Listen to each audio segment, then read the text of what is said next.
Os voluntários da pátria, que vocês chamaram de involuntários, inicialmente eram voluntários, depois se tornaram verdadeiramente involuntários, né? Porque, assim, no início da guerra, realmente houve, nos primeiros meses, né, da notícia da invasão de Mato Grosso, isso foi visto no Brasil como um ato traiçoeiro, porque não tinha havido nenhuma declaração de guerra por parte do Paraguai, e aparentemente não haveria um motivo, na perspectiva brasileira, de meios de imprensa, políticos, né, não haveria um motivo do ataque paraguaio.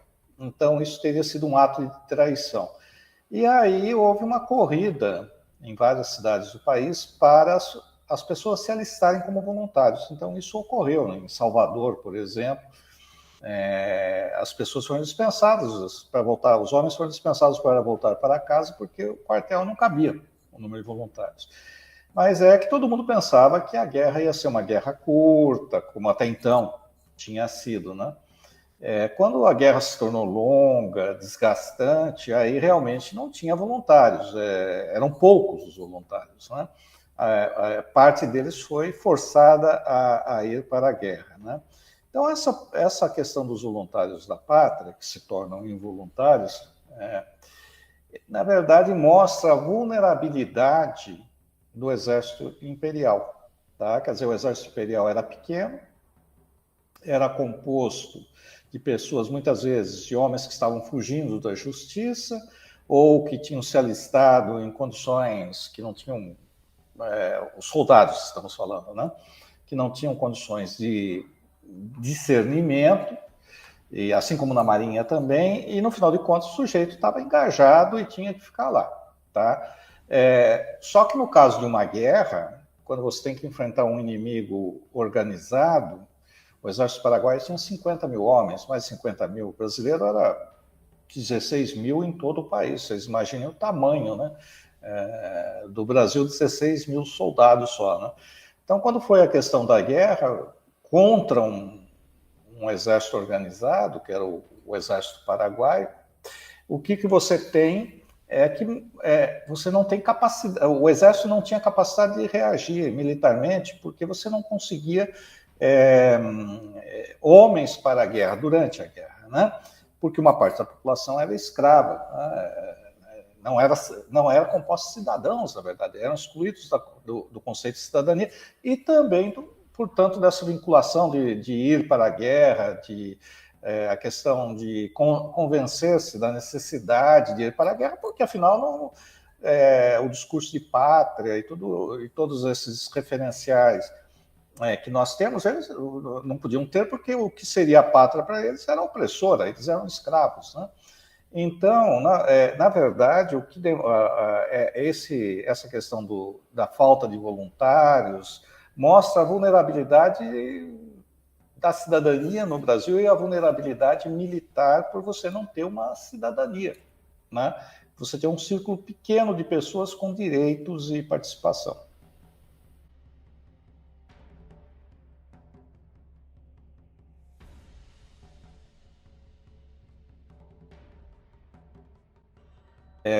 Em várias dimensões, né? Quer dizer, uma das justificativas da escravidão, quer dizer, para você manter, você leia-se, né, a elite escravocrata, né? Para a elite escravocrata manter a escravidão, o sistema de escravidão, ela tem que ter um discurso que justifique ideologicamente a escravidão. E o discurso que justificava ideologicamente, qual era? Era que os negros eram inferiores, né?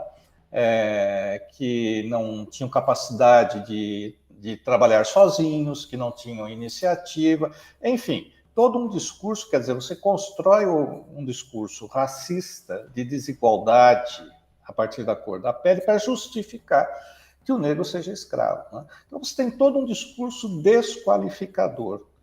E aí vem uma guerra, e esse discurso qualificador é desnudado pelo fato de que o sujeito vai para a guerra, o negro vai para a guerra.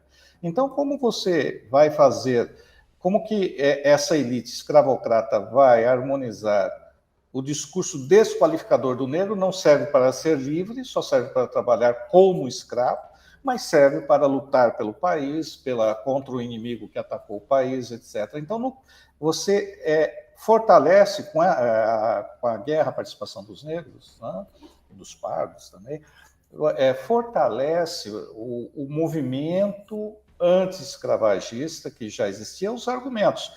Então, existe aí um processo de erosão da base ideológica. Ademais, né, o negro que vai para a guerra, luta a guerra e volta, ele volta se vendo de outro jeito, né? Quer dizer, com mais direitos, mais assertivo, e isso cria uma nova realidade em favor do fim da escravidão, né?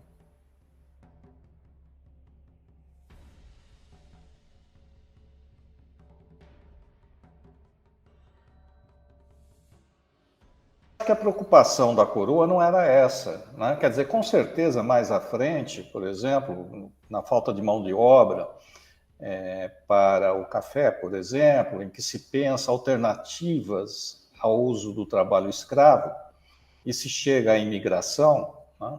Aí esse fator do embranquecimento, não sou um especialista no tema, mas muito provavelmente está presente, porque eleger italianos, por exemplo, do norte, né, do Vêneto, e não africanos ou do Golfo da Guiné livres, né? Quer dizer, incentivar a vinda. Por que incentivar a vinda de brancos e não de africanos livres, né? Então, aí existe um viés da visão de embranquecimento. Agora, no caso da Guerra do Paraguai, o que havia era a necessidade de combatentes, né? de homens, certo? E aí não foram só negros, né, que foram para a guerra, né? Você tem ex-escravos que foram libertos para ir para a guerra, né? Você tinha negros que eram livres e foram para a guerra, pardos, brancos e, no geral, como soldados, brancos pobres, né?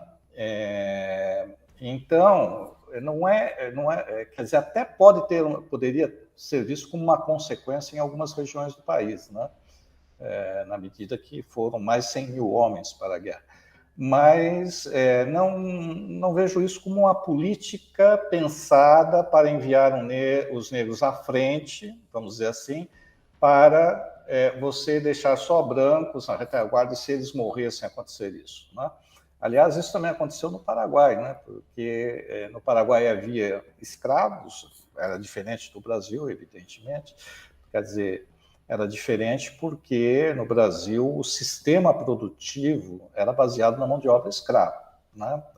Pré-Guerra do Paraguai, pré-1864. Mas essencialmente escrava, não havia migração significativa ainda.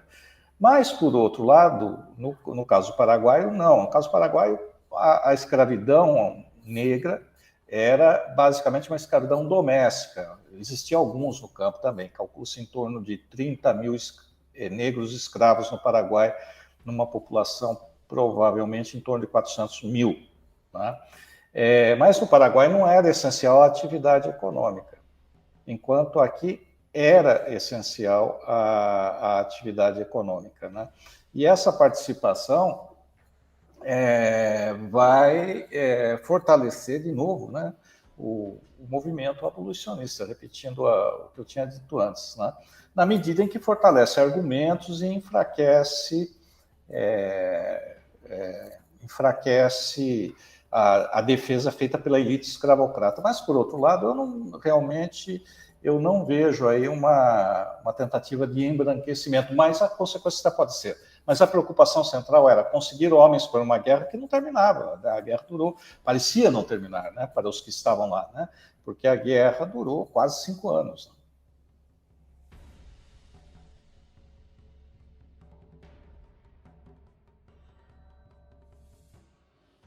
Retornavam marginalizados e para uma sociedade extremamente desigual, né? Eles, os negros, e também brancos pardos, brancos pobres. Nós temos notícias em vários jornais, em Recife, Salvador, Rio de Janeiro, de ex-combatentes que tinham sido feridos, que foram feridos na guerra, que tiveram membros amputados, etc., pedindo esmola nas ruas. Isso aparece nos jornais. Quem quiser ver, a hemeroteca da Biblioteca Nacional, né, tem tudo online hoje, você pode ir lá e ler o jornal da época. Mas no caso dos negros, a situação era agravada, porque eles foram libertos, mas foram libertos sem terras, quer dizer, eles voltam para onde? Então, eles não têm um espaço no sistema produtivo, como homens livres, porque não têm recursos para entrar no mercado de trabalho ou então se tornarem pequenos comerciantes ou algo assim, né? E, além disso, eles têm contra si também o racismo, a discriminação racial, né? Então, a situação realmente é muito precária, mais precária do que os outros por essa questão do racismo, né?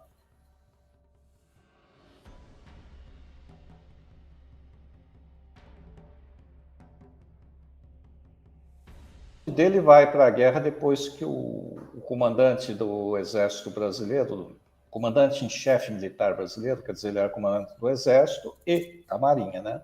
O almirante comandante da marinha estava subordinado a ele, que era o Marquês de Caxias, que mais tarde vai receber o título de duque, depois da guerra, quando ele volta no final da guerra.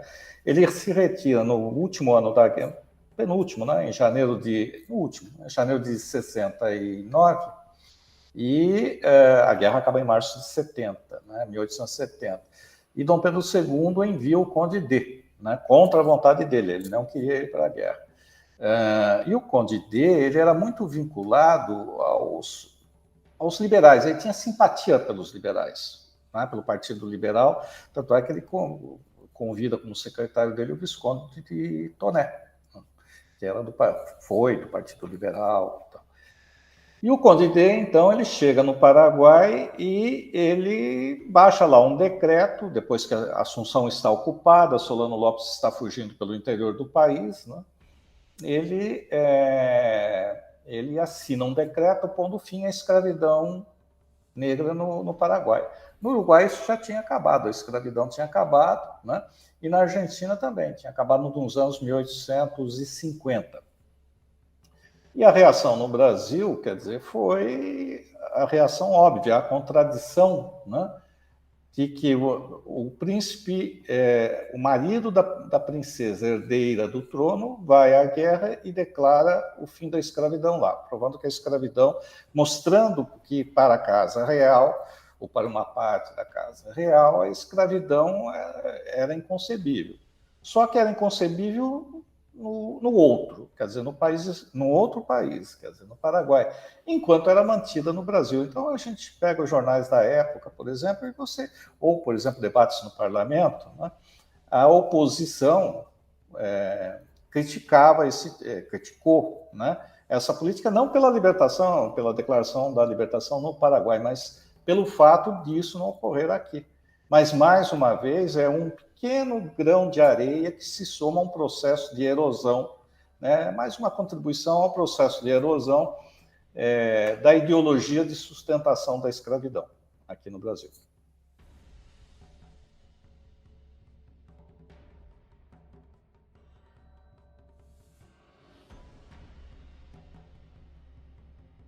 Vamos fazer a seguinte pergunta: quando, nesse espaço geográfico que nós vivemos, todos passaram a se considerar brasileiros antes que paulistas, cariocas, mineiros, paraenses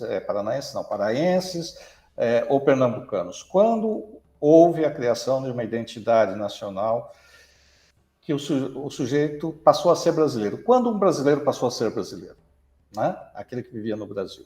Existe um debate grande sobre isso. Há alguns autores que veem, por exemplo, que já antes da independência, no final do século XVIII, haveria uma identidade de brasileiro, uma identidade nacional causada pela mineração, pelo comércio interno. Enfim, você tem lá gado vindo do Rio Grande do Sul para a região das Minas, você tem escravos sendo vendidos de engenhos de açúcar decadentes para a região das Minas, fornecimento de tabaco, etc. Existe um comércio, vamos dizer assim, intracolonial. Então, para alguns, já é antes de 1822. Outros colocam o próprio processo de independência, né? Ali, iniciado com Dom João VI e a declaração enfim, em agosto. Hoje em dia a gente comemora 7 de setembro, ou no FICO, ou, enfim, no 7 de setembro. E tem outros que indicam que seria na Guerra do Paraguai. Por que na Guerra do Paraguai? Né? Porque se nós olharmos todos os movimentos anteriores, Inconfidência Mineira, a Revolução Pernambucana de 17, Confederação do Equador, no período regencial, as revoltas contra o poder central, nós nunca tivemos, até a Guerra do Paraguai, uma guerra ou um movimento que unificasse, em que todas as elites estivessem unificadas, as elites provinciais, que pensassem igual, certo? Que tivessem os mesmos interesses.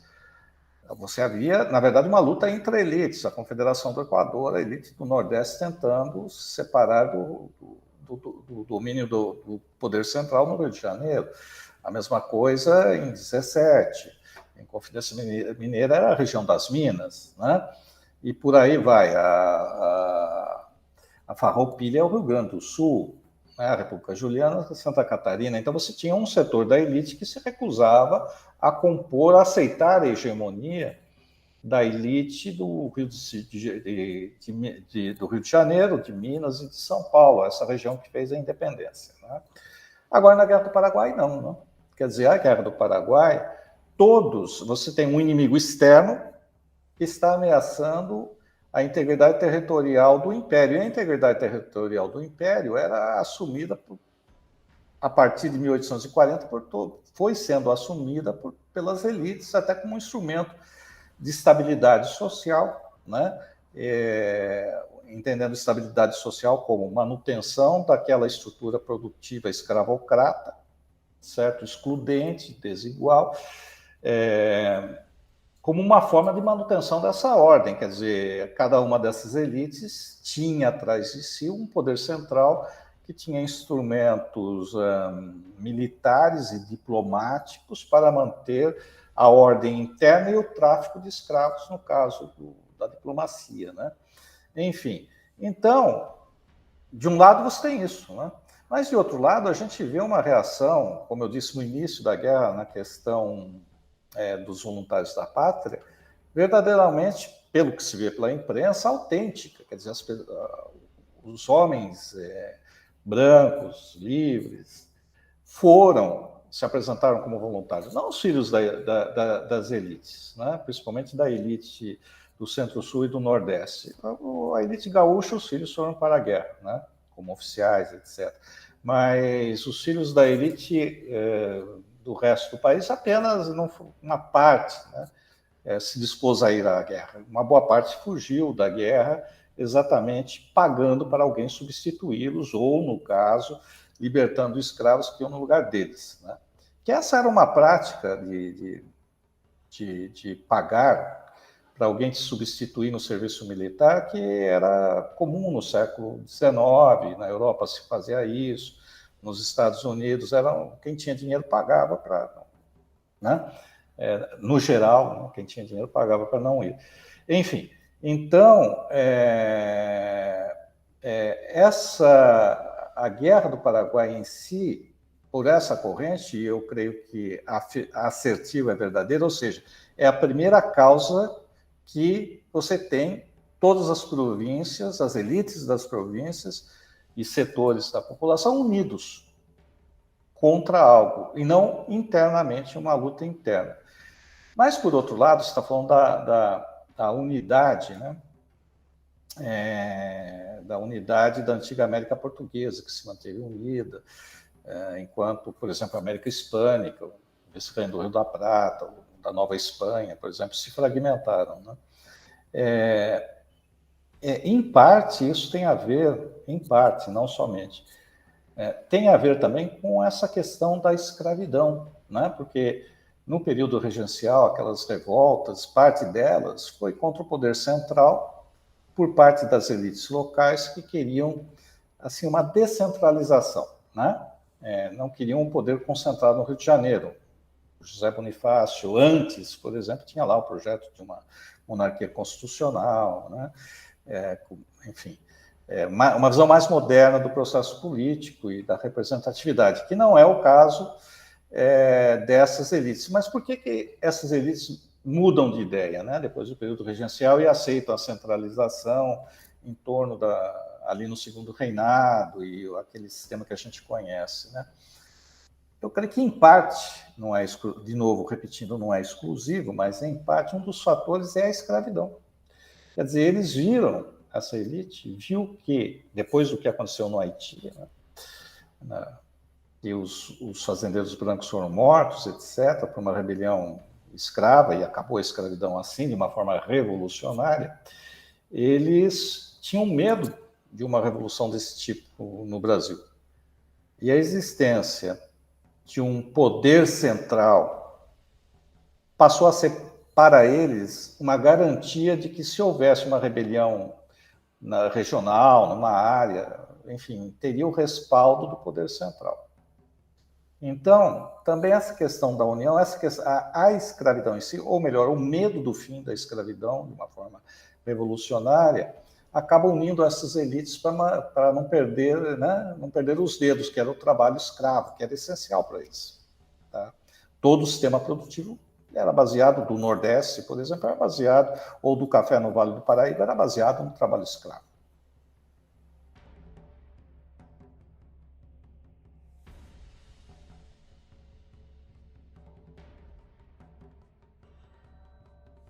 Essa elite não pensava os negros participando, os escravos, né? Porque tinha negros livres, né? Dos negros escravos participando do exército, né? Agora, os setores subalternos, né? Os setores populares, por exemplo, pessoas brancos ou pardos, miseráveis, pobres, marginalizados, é o que eu tinha dito antes. Alguns se alistaram, muitos se alistaram no exército como uma forma de fugir da justiça, porque aí não se aplicava a justiça comum. Outros porque como também fuga da miséria de ter um local onde tivesse comida, etc. Quem fala isso, eu estou falando, mas quem falou isso em algum momento foi o próprio Duque de Caxias, numa das cartas dele, que eu cito no meu livro Maldita Guerra, né? Quer dizer, e o ministro da Guerra, em 1872, também falou isso, né? Então, os soldados eram do setor popular, mas era, vamos dizer, do lumping, né? Quer dizer, aquele setor que não tinha trabalho, enfim, que não tinha qualquer inclusão, basicamente, na sociedade, se incluía como soldado, né? Agora, a elite, é interessante essa questão, eu tinha falado do Haiti antes, né? Se a gente lê, por exemplo, debates do parlamento, etc., é muito interessante as referências do parlamento brasileiro, do Senado, né? É muito interessante as referências ao Haiti. Então, qual é o impacto? Quer dizer, da Revolução Francesa e da Revolução Norte-Americana são ideias de liberdade que são incorporadas aqui como ideias válidas para uma parte só da população, dos proprietários, né? Quer dizer que, no geral, basicamente ou essencialmente eram brancos. Então, a ideia de liberdade não é uma liberdade universal. Nem todos têm direito à liberdade. Tem direito à liberdade, primeiro, os proprietários, segundo, os brancos, embora durante o Segundo Império, o Segundo Reinado, tenha havido alguns proprietários pardos, ou tenha tido personagens políticos, por exemplo, que não eram uma pele branca, né? Tipo o Barão de Cotegipe, por exemplo, enfim, que tinha cabelo crespo, esse tipo de coisa, né? Mas, essencialmente, é uma população de proprietários brancos, né? Ora, essas ideias liberais, na verdade, o liberalismo nunca chegou no Brasil, né? Porque essas ideias não foram incorporadas como valores da sociedade como um todo, mas só de uma parte da sociedade. Então, esse é um aspecto, né? O outro aspecto é o seguinte, então, da Revolução Francesa e Norte-Americana e da Revolução Haitiana. Quer dizer, nós olhando para a Revolução, né, quer dizer, a gente pensa assim, bom, se teve um processo revolucionário que mostrou no Haiti, né, os escravos se rebelaram, romperam a dominação francesa, né? O Haiti era uma colônia francesa, aproveitando as circunstâncias das guerras napoleônicas. houve aquela matança de brancos, etc, etc, etc. A reação, que uma das possibilidades seria a elite escravocrata brasileira vir naquilo uma lição e pensar o fim da escravidão, né? José Bonifácio pensou o fim da escravidão. José Bonifácio era da elite, só que ele, enfim, tinha uma visão, tinha estado na Europa, tinha visitado outros países e tinha um raciocínio, né, modernizante do Brasil, né? Fim da escravidão, reforma agrária, etc. Impossível não era. Tanto é que nós tivemos um José Bonifácio. Então, essa era uma possibilidade. Mas não foi esse caminho que a elite escravocrata brasileira seguiu. Qual foi o caminho? Como, em lugar de por fim a causa da Revolução Haitiana e da matança e de tudo mais que se seguiu, em lugar de que era a escravidão, por fim a escravidão, a elite pega e pensa como reforçar a escravidão com uma maior manutenção de controle sobre o escravo. E aí, entre outros fatores, será, primeiro, esse que eu citei, né, de manutenção de um poder central que desse respaldo, aceitar um poder central forte, né, que é o segundo reinado. Mas, além disso, né, também criar uma força armada que permitisse uma reação rápida em caso de uma tentativa de rebelião, que vai ser a Guarda Nacional. Um dos objetivos da Guarda Nacional, oficialmente, ela era uma reserva do Exército Brasileiro. Em caso de guerra, o Exército Brasileiro chamaria os homens da Guarda Nacional. Na Guerra do Paraguai, eles foram chamados e não foram. Quer dizer, claro que alguns foram, etc., mas predominantemente eles evitaram ir, né? Principalmente do norte do país e assim, até Minas, por aí. Do Rio Grande do Sul, muitos foram, realmente, na cavalaria, né? Então, o impacto dessas revoluções não foi um impacto que levou a uma modernização, mas levou essa elite a ficar mais na defensiva e tentar reforçar os sistemas de dominação.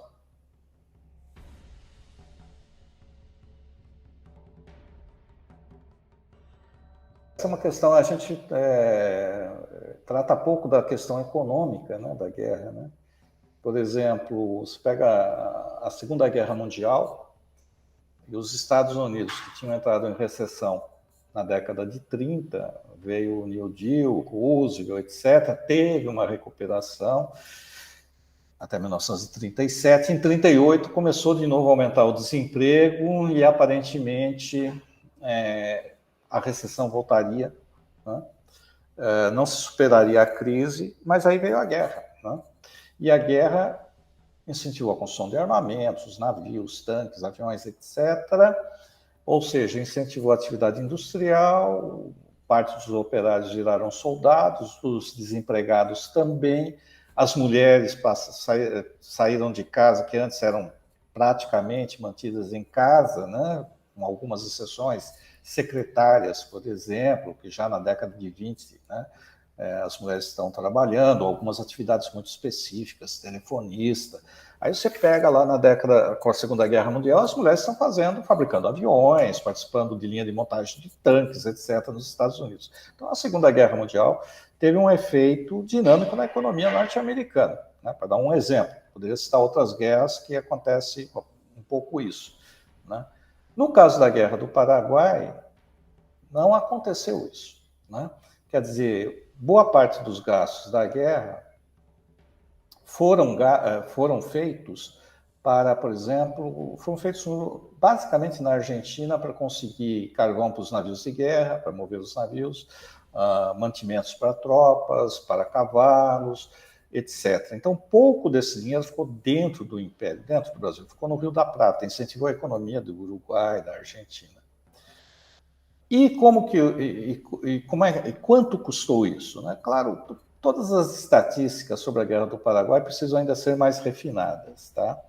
O número de mortos, quantos foram do lado brasileiro, mas do lado dos outros países também. Quanto se gastou, etc. Mas, segundo os cálculos, né, mais confiáveis, o orçamento do governo imperial antes da guerra, o orçamento anual era de 58, 59, eu acho, 58 mil contos de réis, tá? Seria 58 milhões, mas não se coloca hoje, o poder aquisitivo era diferente com relação de preço. Mas era 58 mil contos de réis. E na guerra foram gastos em torno de 612 mil contos de réis. A maioria ficando mais de, se você multiplicar o orçamento de 1864 por 10, vai dar 580 mil contos de réis. É 11 vezes ou 12, em torno de 11 orçamentos em 1864. Por isso que o Barão de Cotegipe tem uma frase dele que eu coloco na primeira na página, na epígrafe do meu livro, que é: maldita guerra, atrasa-nos meio século. Porque era um período de prosperidade do café, vai ser construída a ferrovia São Paulo Railway, né, que vai ser a São Paulo Railway, que uma hora começa a construir, de Santos a São Paulo, para transportar café, tem a ocupação do interior de São Paulo, não só São Paulo, amplia também a presença em Minas, enfim. Então, a guerra gerou um déficit enorme nas contas do Império, porque, essencialmente, esse dinheiro foi obtido com empréstimos internos, dentro do Brasil, e com impostos. Tá?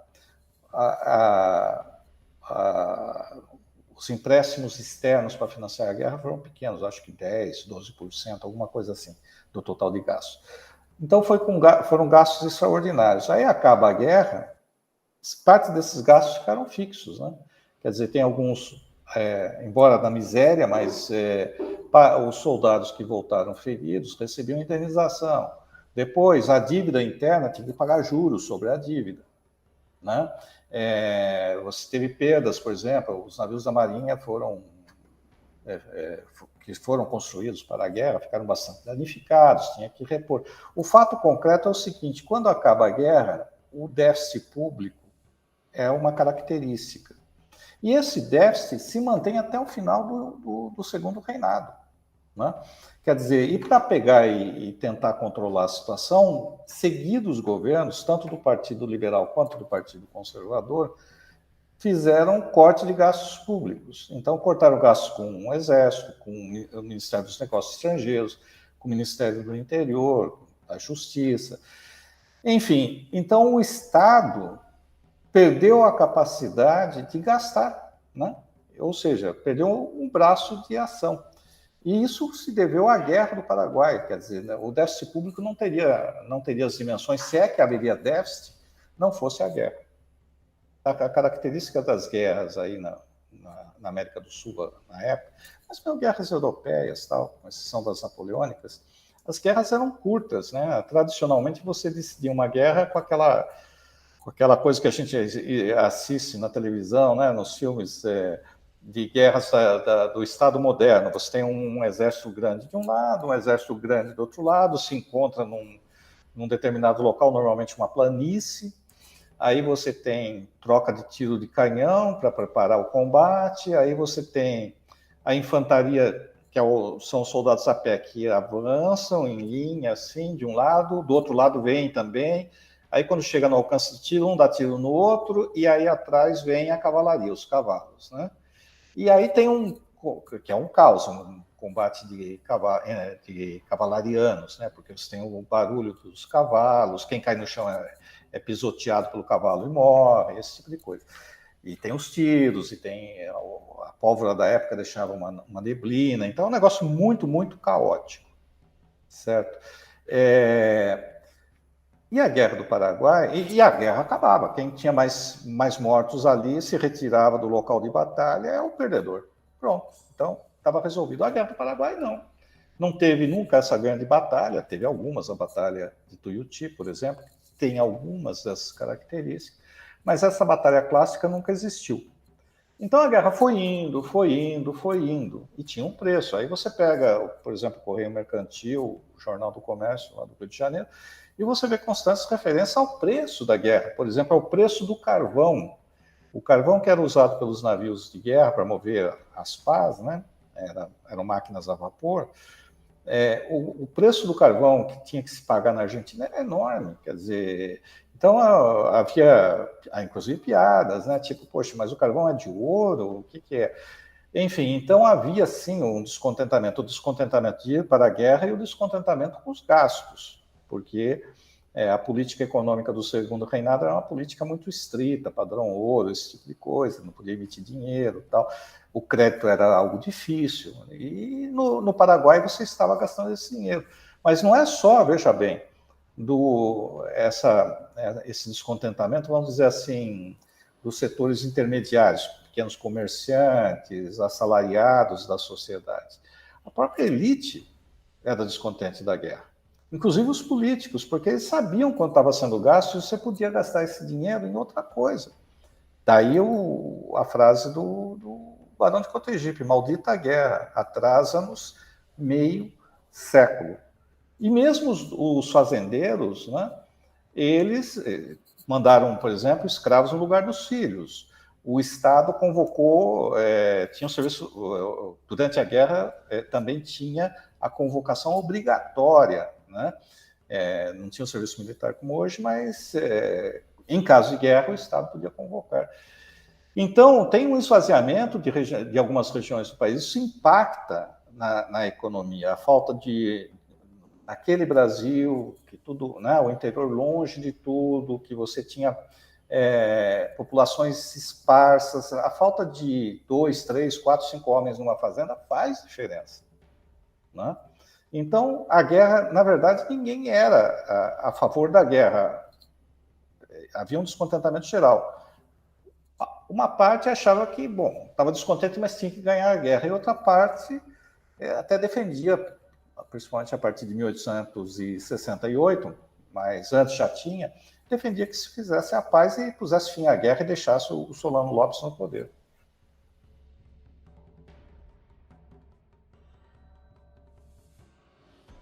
É o seguinte, tem duas dimensões aí, uma que para nós é difícil de entender e outra que fica fácil. A difícil é o seguinte, conceito de honra. Não que nós não tenhamos honra, mas o difícil de entender é o seguinte, isso na relação entre estados. Até hoje, por exemplo, se você tem reciprocidade, por exemplo, entre países. Então, vamos supor, se um país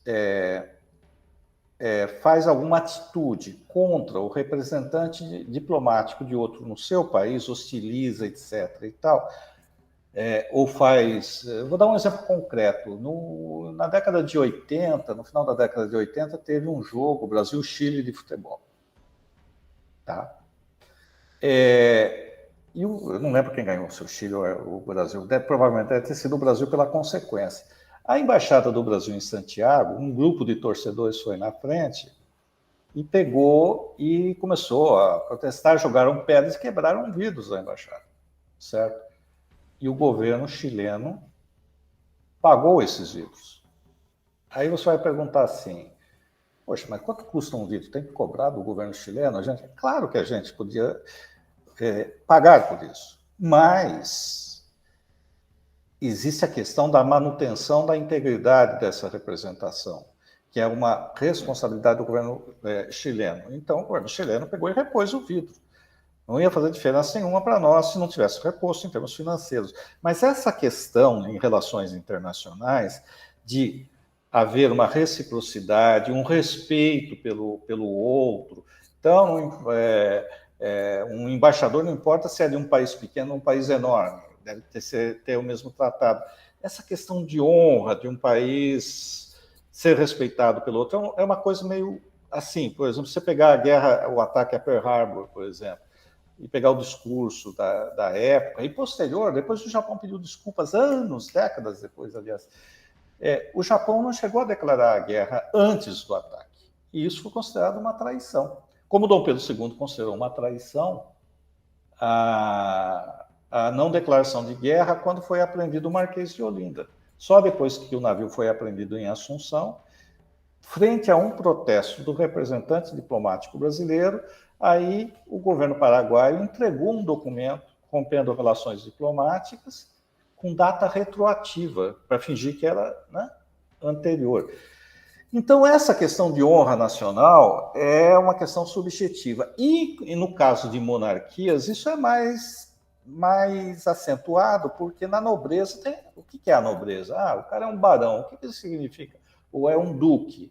Qual a diferença de um duque e um barão? O duque é muito mais que um barão, mas é muito mais do que simbolicamente. Certo? Ele continua respirando oxigênio, vivendo a idade que todo mundo vive, tendo os mesmos problemas. Há muito simbolismo. Então, o imperador, e essa é a dimensão subjetiva que hoje é difícil para a gente entender, mas que está presente lá. Tá? Para o imperador, era o fim o Solon Lopes ter declarado, ter atacado militarmente o Brasil, e mais, porque o imperador achava que não tinha motivo para isso, já que o Brasil não tinha atacado o Paraguai e não tinha tido nenhuma hostilidade militar com o Paraguai. Né? Então, esse é um aspecto. Tá? Mais subjetivo. E o aspecto objetivo é o seguinte: o Paraguai era um país pequeno, com pequena população. O Brasil era enorme. O Brasil era um estado monárquico. O resto da América do Sul era repúblicas. O Brasil era visto pelos demais países como um sistema estranho. Né? Mesmo os Estados Unidos, que inclusive na Guerra do Paraguai foram simpáticos ao Paraguai, viam na presença de uma casa real europeia, dos Braganças, né, na América, viam a monarquia com desconfiança e a monarquia como uma casa real europeia mais ainda. E a elite brasileira, por sua vez, também se via, essa elite monárquica se via também isolada. Então, para essa elite, todos os vizinhos eram potenciais inimigos. Mas o único verdadeiramente que eles temiam até então era a Confederação Argentina. Rosas. Daí a presença do Brasil no Rio da Prata, né? Da diplomacia brasileira, da Marinha de Guerra, dos envolvimentos no Uruguai em 1851, a deposição de Rosa contribuiu para a deposição de Rosa em 1852, foi feita essencialmente por uma corrente interna da Argentina, os federalistas liderados pelo Urquiza, mas teve lá militares brasileiros, uns 4.000 homens, mais a Marinha, etc. Né? Então, mas não se via um país como, por exemplo, Uruguai, Paraguai, Bolívia, como uma ameaça. Até porque a desproporção de força era tão grande que não haveria sentido de um país pequeno atacar um país grande. Mas aconteceu. E aconteceu e foi bem sucedido. Quer dizer, incorporou o território litigioso de parte do que é o Mato Grosso do Sul hoje, que é o Solon Lopes tomou um pouquinho mais, na verdade, e depois ainda invadiu o Rio Grande do Sul. Né?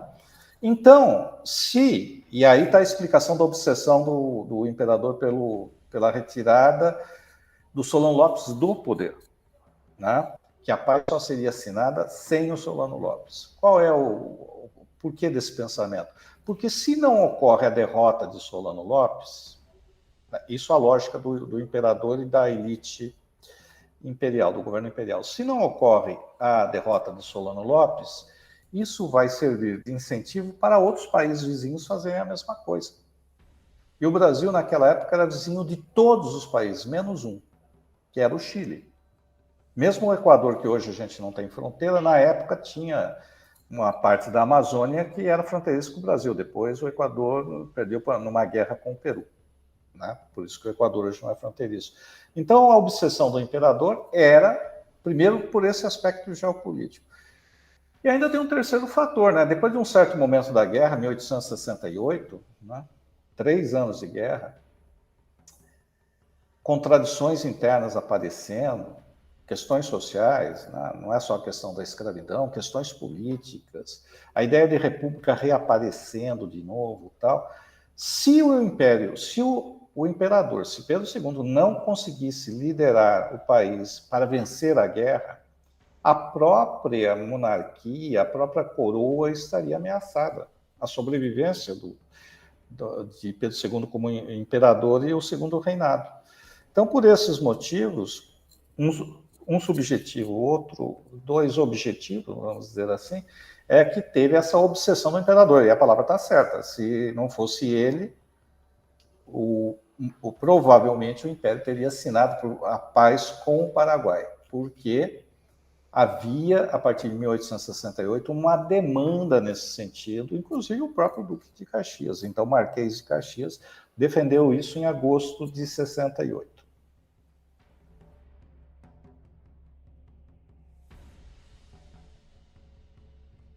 A vitória, em tese, aumenta, né? Mas não aumentou. Né?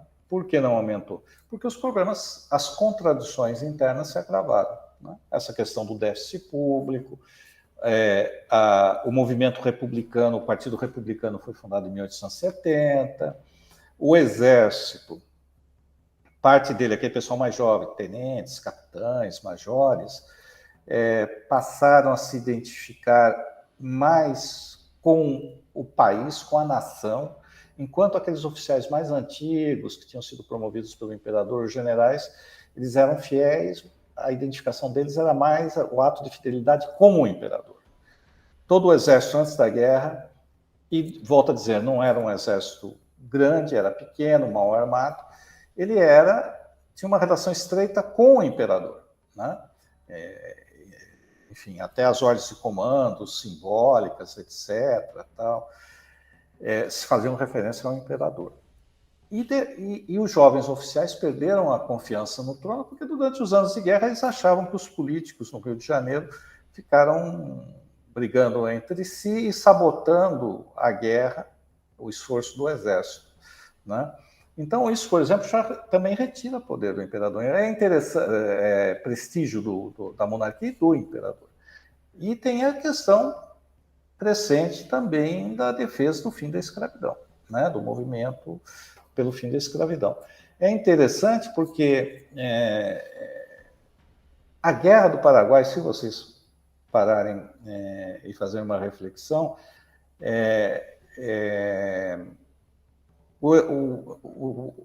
foi algo assim, o resultado é surpreendente que o Império não tenha perdido ou negociado uma paz. Vamos colocar nesses termos. Por quê? Ele foi pego de surpresa, não tinha armamento para... A Marinha, por exemplo, era para atuar no mar, não em rio, né, o Rio Paraná, é diferente, certo? Então a Marinha não estava preparada, o Exército era fraquíssimo, porque o objetivo do Estado monárquico, das elites escravocratas, era fortalecer a Guarda Nacional para manter a escravidão, né, entre aspas, a paz social. E para a Marinha para manter o tráfico de escravos, pelo menos até 1850, né? E depois para defender os portos, etc. Enfim, contra a entrada de navios ingleses, perseguindo navios negreiros, tal, né, de tráfico de escravos. Né? Então não estava preparado militarmente. Na região, o Império era visto com antipatia, não tinha adesão popular em favor da guerra, tá? No Uruguai, na Argentina. Os outros países da América do Sul eram simpáticos ao Paraguai ou então queriam o fim da guerra, mas não apoiavam a Tríplice Aliança. Na Europa, quer dizer, falar a palavra opinião pública é meio forçada, porque nós não estamos numa sociedade de massas, né? Altamente urbanizada, industrializada. Mas na Europa, os meios de jornais, né, que eram influentes, políticos, alguns intelectuais, eram simpáticos ao Paraguai. O governo norte-americano era simpático ao Solano Lopes. Tá? Internamente no Brasil, a partir de 1867, final de 66, já tem uma resistência aí para a guerra. Então a situação vai se agravando.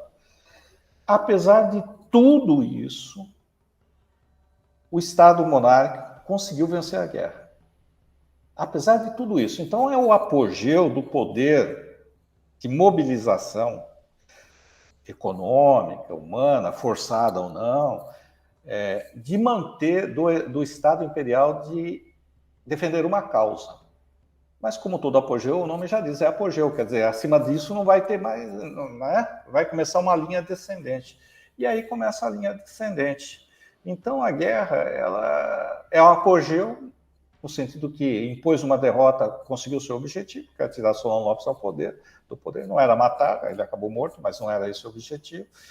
E, ao mesmo tempo, começam as contradições internas, começa a desgastar a monarquia, tanto no plano ideológico, o surgimento do movimento republicano, o positivismo questionando a estrutura monárquica, o movimento abolicionista e, por outro lado, o econômico também, né?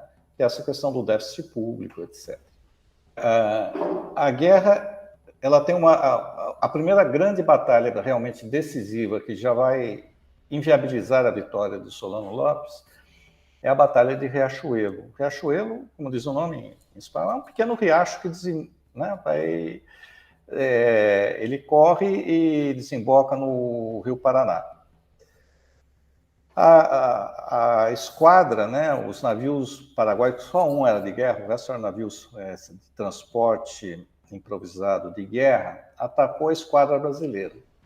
Se a esquadra paraguaia vencesse ali, muito provavelmente, a guerra, não sei se o resultado da guerra seria outro, mas as características da guerra teriam sido diferentes. A Marinha Brasileira, a Marinha Imperial, venceu essa batalha. O que significou isso? Que o Rio Paraná ficou bloqueado para o Paraguai. O Paraguai é um país que não tem saída para o mar, está no interior do continente. É dificílimo fazer comércio com o Pacífico, porque teria que passar por território argentino, montanhas, né, que são os Andes, né, na época quase intransponíveis. Então não teria como fazer um comércio extenso, conseguir armamento, etc. A saída do Paraguai para manter comércio com a Europa, que produzia armamento e que consumia produtos paraguaios, para o Paraguai comprar equipamentos, que tinha comprado, por exemplo, uma locomotiva e trilhos, e tinha montado uma ferrovia, né, tudo importado da Inglaterra. Né? Era pelo Rio Paraná. Então, o Rio Paraguai e Paraná. O navio sai de Assunção, desce pelo Rio Paraguai, chega no Rio Paraná, navega rio abaixo e sai no Oceano Atlântico. Hoje faz parte da hidrovia, né, que sai lá do interior de São Paulo, do oeste paulista, e vai descendo, enfim, até chegar no Oceano Atlântico. Né? Então, essa batalha isolou o Paraguai. Aí o Paraguai já não tinha mais capacidade para se comunicar com o resto do mundo em termos, né, assim, efetivos, conseguir quantidade de armamento, etc. E a Marinha foi essencial para isso. E depois, o plano de invadir o Paraguai, se você olhar ainda hoje o mapa, né, o Paraguai tem bosques, né, muitos bosques, florestas. Na época era tudo floresta, Santa Catarina, Paraná, Mato Grosso do Sul, Paraná, o Paraguai, etc. Então não tinha como você marchar com tropas, saindo, por exemplo, de Santa Catarina, do Paraná ou de São Paulo para atacar o Paraguai. O Visconde de Toné participou da retirada da Laguna. Ele escreveu um clássico, né, da história brasileira, que é A Retirada da Laguna, que vale a pena ler. Ele fez parte de uma coluna que foi enviada para tentar ajudar a população do Mato Grosso, que tinha sido atacada, e que era uma população rala, lá não tinha exército, a tropa do exército era pequeníssima, a Guarda Nacional tinha 900 homens, nem isso, tal. Então saiu. Eles levaram meses para chegar lá, chegaram, tiveram que recuar, doenças tropicais, etc. Né? O passo seguinte é como derrotar, né, o exército aliado, como derrotar o inimigo, como chegar no território do inimigo, como fazer o Solano Lopes sair do poder. Quer dizer, tradicionalmente, na época, era ocupando a capital do inimigo. Né? Então, como chegar à Assunção? Se vocês pegarem e olharem o mapa do Paraguai hoje, do Brasil, ainda tem muitos bosques nas fronteiras. Tal. Na época, Paraguai, Paraná, Mato Grosso do Sul eram só florestas, não tinha como chegar por terra, saindo do Rio de Janeiro ou de São Paulo. Né? Então, o plano que foi desenvolvido, inclusive com a participação do Marquês de Caxias, que ainda era Marquês, né? Foi, aliás, esquece, o plano do Marquês de Caxias era outro, era exatamente tentar chegar por terra e atacar o Paraguai, mas isso foi apresentado por outros oficiais como inviável. Então, o plano seguinte, que Caxias também vai participar, mas não é a proposta original inicial dele, é o seguinte: usar o rio Paraná, que deságua no Oceano Atlântico, como uma estrada, vamos dizer assim. Então, os navios sobem o Rio Paraná, chegam no Rio Paraguai, e no Rio Paraguai você continua subindo, você vai passar por Assunção, e se continuar navegando o rio acima, vai chegar em Mato Grosso, né? Enfim, então qual era o plano, né? O plano era de a Marinha subir com o exército indo pela margem, com o exército aliado, né? O exército brasileiro, argentino e uruguaio, indo pelas margens. Então, por que disso? Um apoiaria o outro, porque a Marinha precisava, por exemplo, carvão. Tinha que parar nas margens do rio, né? Carvão, comida, água, desembarcar feridos, desembarcar gente. E precisava de proteção, de apoio. Isso era dado pelo Exército, né? Que estava ocupando aquela margem. E, por outro lado, o Exército tinha o apoio da Marinha no sentido de abastecimento das tropas, né? Então, desembarque de mantimentos e também os canhões do navio, né? Então, os canhões dos navios eram usados contra objetivos terrestres do inimigo, né? Dos paraguaios. Então, o papel da Marinha foi muito importante, tá?